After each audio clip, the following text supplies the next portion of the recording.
Këngëtarja e njohur Elsa Lila është rikthyer në qendër të vëmendjes pas pjesëmarrjes së saj në 2 intervista të njëpasnjëshme, tek podcasti i Grida Dumës dhe tek podcasti i Arbana Osmanit.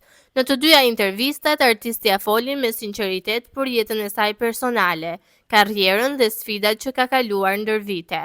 Megjithatë, ajo që ka tërhequr më shumë vëmendjen e publikut ka qenë ndryshimi i tonit dhe sjelljes së saj, veçanërisht në intervistën me Arbana Osmanin, ku shumë ndjekës e kanë cilësuar më të tensionuar dhe nervoze.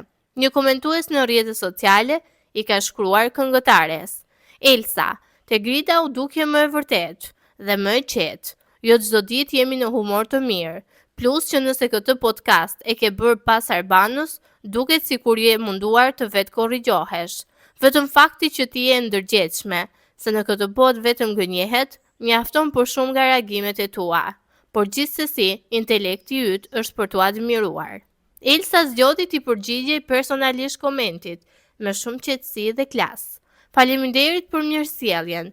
Ky podcast është regjistruar shumë kohë para tjetrit. Qetësia ime ka të bëjë ashtu si për secilin prej nesh me personin që kemi përballë." Me këtë përgjigje, Elsa Lila sqaroi se ndryshimet në sjellje nuk lidhen me ndonjë nervozizëm apo qëllim të caktuar, po me dinamikën njerëzore dhe raportin që krijohet gjatë bisedës.